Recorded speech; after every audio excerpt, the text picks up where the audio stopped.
गोंदिया जिल्ह्यात मोठ्या प्रमाणात पोलीस पाटील भरती करण्यात आली होती। मात्र या पोलीस पाटील भरतीमध्ये मोठ्या प्रमाणात घोळ झाल्याचा आरोप करून अनेक उमेदवारांनी आंदोलन केले होते। याबाबत उत्तरपत्रिका आणि लेखी गुण याबाबत निष्कष चौकशी व्हावी यासाठी आंदोलन करण्यात आलं होतं। याची दखल उपविभागीय अधिकारी यांनी घेतली होती, परंतु आश्वासनाची पूर्तता न झाल्याने अर्जुनी मोरगाव आणि इतर पोलीस पाटील भरतीतील उमेदवारांनी घोळ झाल्याचा आरोप करून सीसीटीव्ही फुटेज, लेखी परीक्षेच्या गुणांची तपासणी करण्याबाबत निवेदन देण्यात आलं होतं। परत त्यापैकी आश्वासनाची पूर्तता न झाल्यामुळे या सर्व अपात्र पोलीस पाटील भरतीचे उमेदवारांनी जिल्हाधिकारी कार्यालयासमोर आंदोलन सुरू केले। या भरतीची निष्पक्ष तपासणी करण्यात यावी अशी मागणी केली उमेदवारांनी केली आहे।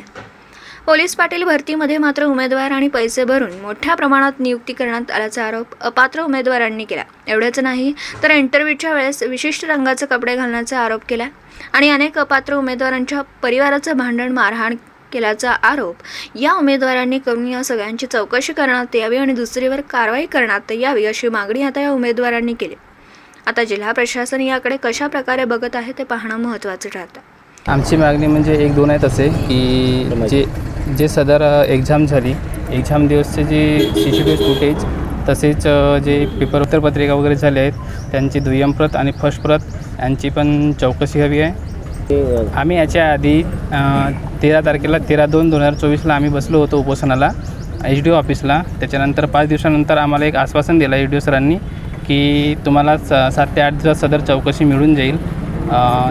जिल्हास्तरीय चौकशी संघटनाही सादर झाली आहे असं सांगून आम्हाला आश्वासन दिलेलं आहे। आम्हाला आज जवळपास 15 दिवस झाले, त्यामध्ये कोणतीच प्रकारची आम्हाला चौकशी मिळालेली नाही आहे। त्यामुळे आम्ही हा एक पाऊल उचलला आहे जिल्हास्तरीय जिल्हाधिकारी कार्यालयासमोर उपोषणावर आमरण उपोषण बसण्यासाठी। जोपर्यंत आमची मागणी होणार नाही तोपर्यंत आम्ही आमरण उपोषण सोडणार नाही आहेत। जे पोलीस पाटील भरती झाली आहे, जे नियुक्त पोलीस पाटील आहेत की आमच्या गावचे जे झालेली आहेत, त्यांचं म्हणणं आहे की खरोखर आम्ही यांचे मार्गामध्ये हेराफेरी केली आणि पैशामध्ये हेराफेरी केली, त्याच्यामुळं आम्हाला ही पोच मिळली असे म्हणणं आहे। असेच विचारण्याकरिता माझे मिस्टर गेले होते, तर एका वेळेस न सांगता त्यांनी मारहाण केली आहे। माझ्या सासूला पण मारहाण केली आहे आणि नंदनलासुद्धा आणि माझ्या मिस्टरलासुद्धा मारहाण केलेली आहे। आता मला एकच मागणी आहे, एवढंच पैशानी भरती होती तर आम्हाला ह्या भरतीबद्दल डायरेक्ट सांगायला पाहिजे की पैशाने ही भरती होणार आहे असं म्हणून सांगायला पाहिजे होता।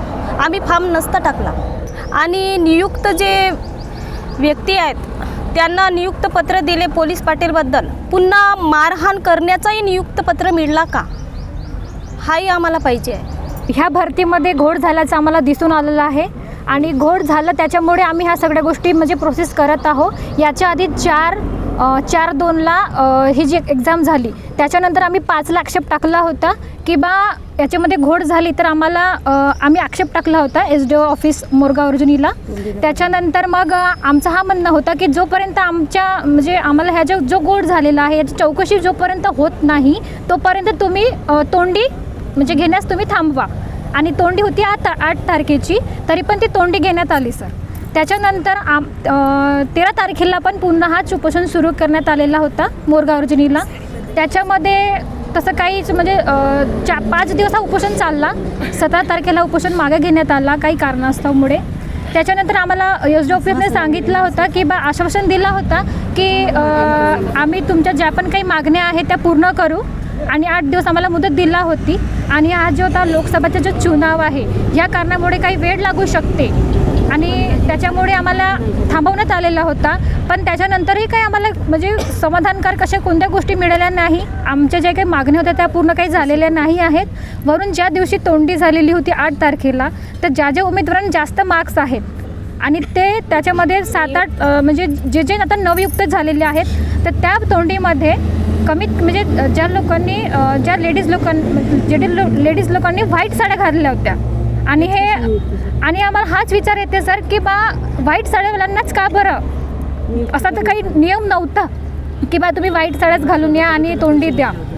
उपोषणाला सपोर्ट करत आहोत तर त्यांचं असं म्हणणं आहे की बा जर ह्या गोष्टी जर सिद्ध झाल्या आणि जर माझी बायको जर ह्याच्यामधून रद्द झाली तर आम्ही कुणाचं तरी मर्डर करून याच्यापैकी अशा धमक्या आम्हाला कोर्टात देत आहेत सर। दिवसभरातील घडामोडींचा आढावा घेण्यासाठी पाहत रहा N24 मराठी न्यूज चॅनल.